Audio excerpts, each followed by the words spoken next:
Bismillahirrahmanirrahim. Assalamualaikum warahmatullahi wabarakatuh.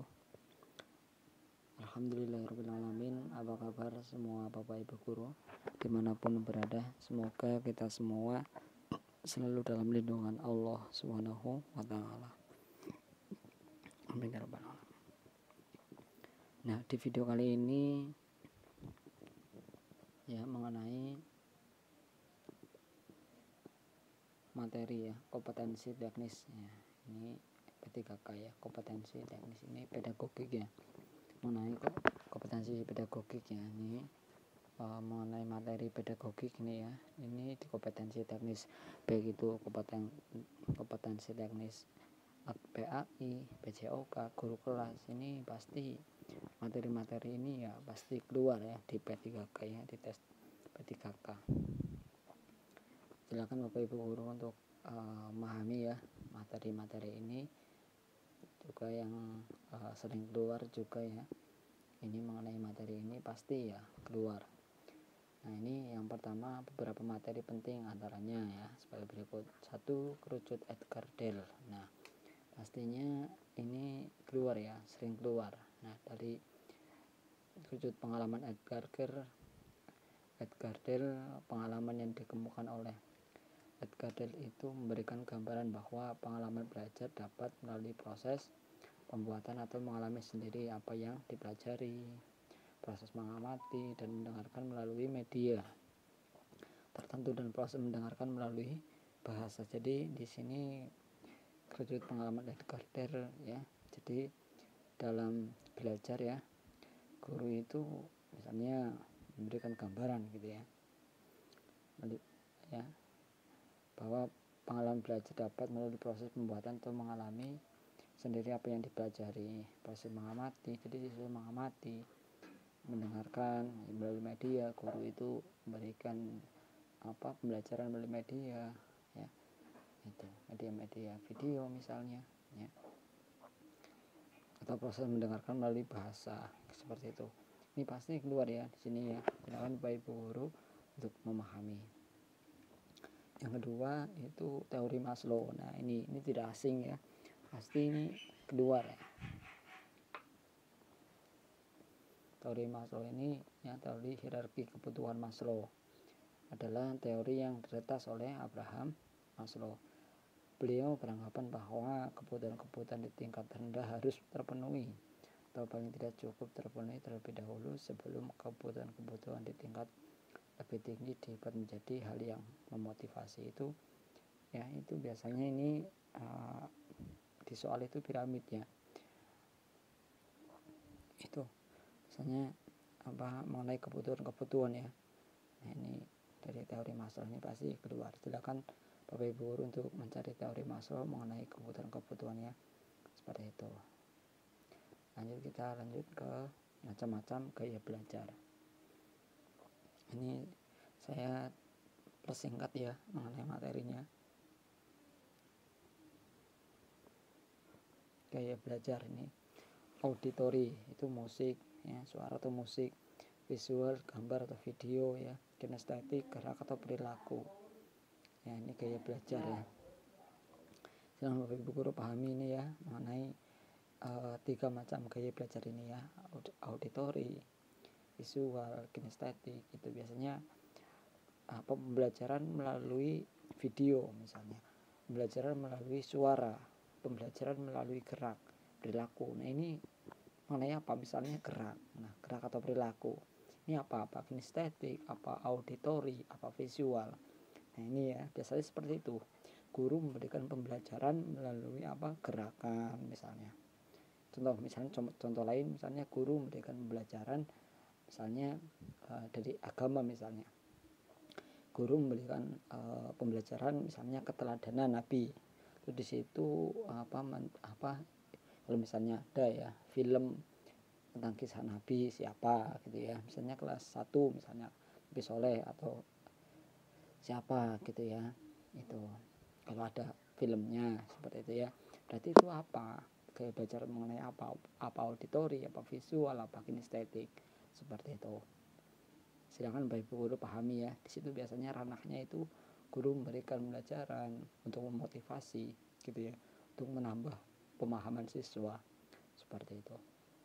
Kita lanjut ya, silakan Bapak Ibu guru untuk memahami ya, pastinya Bapak Ibu sudah paham ya mengenai ini ya.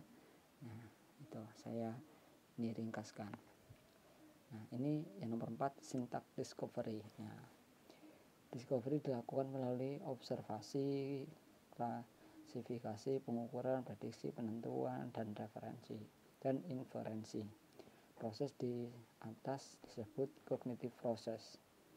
Langkah kerja sintak gitu ya, model discovery learning dalam pembelajaran menyingkap atau penemuan adalah sebagai berikut ya. Pemberian rangsangan, stimulus, identifikasi masalah, problem statement ya.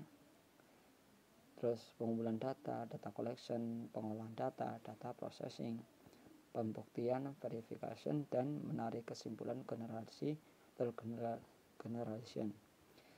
Itu ya, ini pasti keluar ya sintak discovery. Biasanya pembelajaran guru memberikan pembelajaran untuk memberikan rangsangan stimulus. Nah ini apa seperti itu ya, apa discovery learning, nanti jawabannya ya apa PBL seperti itu ya, biasanya seperti itu pasti. Guru memberikan pembelajaran melalui pengumpulan data, pengukuran, penentuan misalnya ya, misalnya itu ya, misalnya di soal itu guru memberikan pembelajaran untuk misalnya agar siswa ya, dapat rasa stimulus ya, atau guru memberikan pembelajaran untuk mengetahui ya, guru melakukan pembelajaran mengumpulkan data, pengolahan data, pembuktian, menarik kesimpulan itu mengenai apa. Nanti jawabannya apa, discovery learning, apa PBL ya, apa gitu ya, PJBL gitu seperti itu ya. Problem based learning terus project based learning itu berbeda juga itu ya. Itu silakan Bapak Ibu guru untuk memahami di sini ya. Ini di syntax discovery ini di sini itu ada 6 ya. Ini silakan ya, pemberian rangsangan, identifikasi itu bisa dipelajari PI P3M seperti itu ya. Ini stimulus, problem statement, data collection, data processing, verifikasi, atau generation. Nah, generation ya, Sation.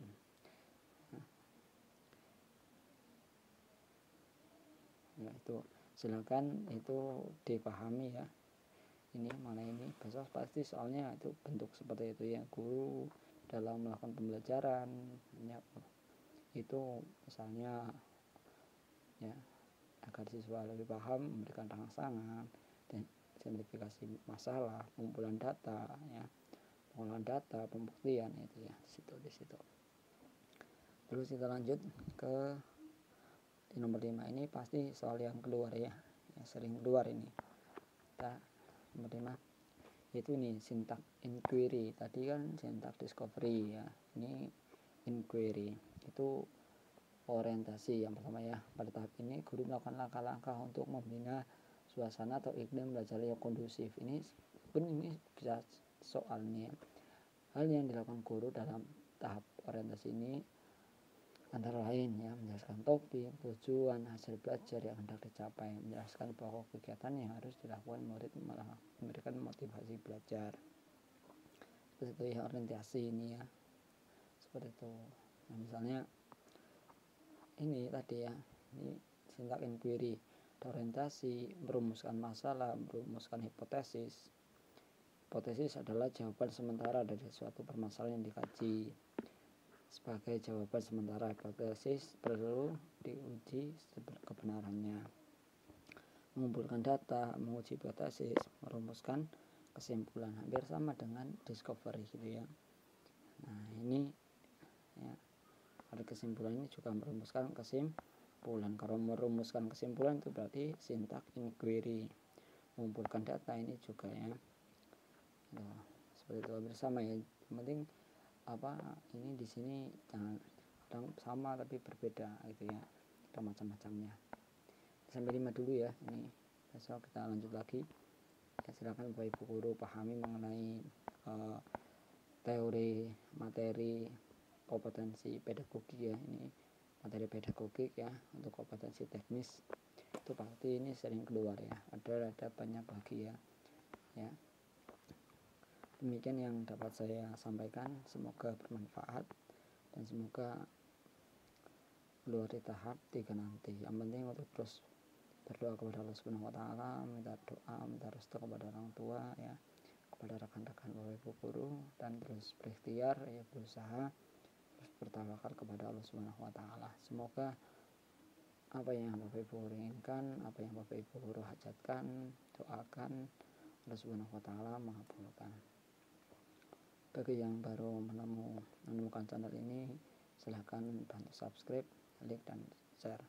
Dan apabila ada kesalahan, ada kekeliruan dari saya mohon maaf yang sebesar-besarnya, yang seterus-terusnya ya. Alhamdulillahirrahmanirrahim. Demikian ya dapat saya sampaikan. Wabillahi taufiq wal hidayah. Wassalamualaikum warahmatullahi wabarakatuh.